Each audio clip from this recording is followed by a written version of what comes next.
అనేది ఒకటి స్పష్టంగా సోమవీరాజు రూపంలో మనకు కనిపిస్తుంది. సోమవీరాజు మంత్రి అయ్యాడనుకోండి, ఊహించుకోండి ఇంకా అది ఎలా ఉంటుందో. యా సార్, జూనియర్ ఎన్టీఆర్ కీలక నిర్ణయం తీసుకోపోతున్నాడు, సినిమాలు అవి తగ్గించుకోపోతున్నాడు. ఎందుకు సడన్గా జూనియర్ ఎన్టీఆర్ వాయిస్ మళ్ళీ తెర మీదకి వస్తుంది ఈ టైంలో? నేను చూశాను యాక్చువల్ అట్లాంటి స్టోరీస్. సినిమాలు తగ్గించుకోవడము లేదా కొద్ది రోజుల పాటు దాదాపు మీరు గమనిస్తే ఆర్ఆర్ఆర్ తర్వాత చాలా రోజులుగా జూనియర్ ఎన్టీఆర్కి సరైన సినిమాలు లేవు. దేవరా ఒకటి వచ్చింది, దేవరా హిట్ అయింది, కానీ ఆ ఊపు డబ్బులు వచ్చాయి, సందేహం లేదు. అది వీళ్ళిద్దరికి కూడా మేలే చేసింది, కొరటాల శివకు ఈయనకు కూడా. కానీ పరిమితమే, ఆ పరిమితంగా అది అలా ముగిసింది. కానీ ఆ తర్వాత మళ్ళీ కథలిక ఏమీ లేదు. ఇప్పుడు ఏమంటున్నారంటే జూనియర్ ఎన్టీఆర్ కావాలనే సినిమాలు కొంత తగ్గించుకుంటున్నారు. తగ్గించుకొని తాతగారి పాత సినిమాలు ఎక్కువగా ఆయన స్టడీ చేస్తున్నారు. వాటిలో పునర్నిర్మాణం చేయదగిన వాటిని మళ్ళీ తనే పునర్నిర్మాణం చేయాలి, ఓకే, చేసి వాటికి న్యాయం చేయాలి అనే ఆలోచనలో ఆయన ఉన్నారు. మీరు ఆలోచిస్తే కనుక దీంట్లో ఇది ఒక రెండు కోణాలు దీంట్లో కనిపిస్తాయి. ఒకటి ఎన్టీఆర్కు వారసుడిగా ఉండటం ఒకటి, రెండో తెలుగుదేశంలోకి జూనియర్ ఎన్టీఆర్ రావాలి, ఆయనకు నాయకత్వం అప్పగించాలి, ఇలాంటి ఒక గొడవ ఎప్పుడు జరుగుతుంటుంది కదా. వైసీపీ వాళ్ళు ఎక్కువ చేస్తుంటారు దీన్ని, అలా కావాలని దూరం పెడుతున్నారు చంద్రబాబుని, ఇదే ఇట్లాంటివి కూడా మాట్లాడుతూ ఉంటారు కదా. ఈ సమయంలో ఎన్టీఆర్ సినిమాల వారసత్వం తీసుకుంటే దానికి ఎవరు అనుమతి అక్కర్లేదు, ఎవరు ఆపగలిగింది కూడా లేదు.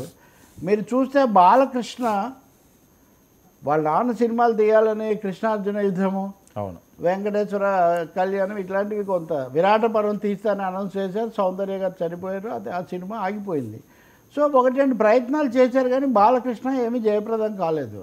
ఆఖరికి కథానాయకుడు ప్రజానాయకుడు అని రామారావు గారి జీవితాన్ని బయోపిక్ తీశారు, అది ఘోరంగా విఫలమైంది. నిజంగా అది ఒక పెద్ద విచిత్రం. సావిత్రితో తీసిన మహానటి సినిమా బాక్సాఫీసులు బద్దలు కొట్టి నాగశ్విన్ను పెద్ద దర్శకుడిగా ప్రతిష్ఠించి కీర్తి సురేష్ను జాతీయ నటిగా చేస్తే, రామారావు కథ ఆయన కుమారుడు పెద్ద అగ్రనటుడు తీస్తే అది ఘోరంగా విఫలం కావటం నిజంగా ఒక విచిత్రం. అంటే ఏంటి, ఒకటే సావిత్రి కథ కొంచెం వాస్తవికంగా ఆమె బాధలు అన్నీ తీశారు. రామారావు గారిని వన్ సైడెడ్గా చూపించాలని తప్ప రామారావు గారు ఏమీ లేదనుకున్నప్పుడు ఖచ్చితంగా దెబ్బతింది. అలాగే పోస్ట్ ఇప్పుడు బావగారి దాకా రాలేదు కదా, భాస్కర్రావు దగ్గర ఆగిపోయింది ఆ సినిమా. సో ఇది కూడా ఒక కారణమైంది.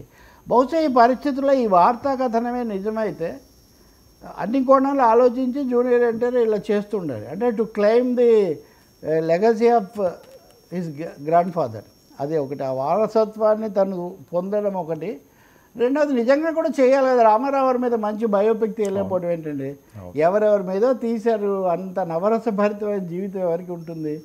కాబట్టి అది నిజమే అయితే ఆ వార్త ఆసక్తికరమైందే. ఇది రాజకీయాల్లో కూడా పునాది వేయచ్చు. ఎందుకంటే ముందు ఈరోజు హీరో రేపు నాయకుడు అన్నట్టుగా మనము పవన్ కళ్యాణ్ లేకపోతే చిరంజీవి లేకపోతే ఇప్పుడు దళపతి విజయ్ ఇవన్నీ కూడా మనం చూస్తున్నాం కదా తమిళనాడులో. కాబట్టి దీంట్లో ఏమీ అంత ఆశ్చర్యం అనిపించదు. ఇంకోటి ఏమో సినిమాలు తీయటం కూడా ఇప్పుడు మామూలు సినిమాలు అనేవి లేవు. తీస్తే చాలా చాలా పాన్ ఇండియాలు భారీగా అతి భారీగా తీస్తే తప్ప అది నడవనటువంటి ఒక పరిస్థితి. ఈ నేపథ్యంలో చాలామంది హీరోలకు 3-4 ఏళ్ల పాటు సినిమాలే ఉండట్లేదు. ఇప్పుడు రాజమౌళి ఆయన మహేష్ బాబు సినిమా అంటే అది ఎప్పుడు వస్తుందో అని వాళ్ళ గెటప్ బయటికి వచ్చిందనో వాటితోనే సంతోషపడాల్సి వస్తుంది. జూనియర్ ఎన్టీఆర్ ఈ నిర్ణయం తీసుకుంటే మటుకు ఇది పెద్ద ట్విస్టే. ఇది పొలిటికల్ సినిమా ట్విస్ట్ కూడా అవుతుంది ఇది. యా, పాజిబిలిటీ ఉంది, వాస్తవికత ఉంది. పూర్తిగా మానేస్తారా? ఇంకో మాట కూడా చెప్పొచ్చు, ఈయన ఇలా నిర్ణయం తీసుకున్నాక రేపు ఏ గొప్ప ఆఫర్ వచ్చిందనుకోండి, లేదా గొప్ప ఆలోచన వచ్చిందనుకో మార్చుకోవచ్చు. బట్ ఆయన థింకింగ్ అటువైపు ఉంది. కథనం అయితే ఎవరో ఊరికినే గదిలో కూర్చొని మీరు రాయరు కదా మీలాంటి వాళ్ళు.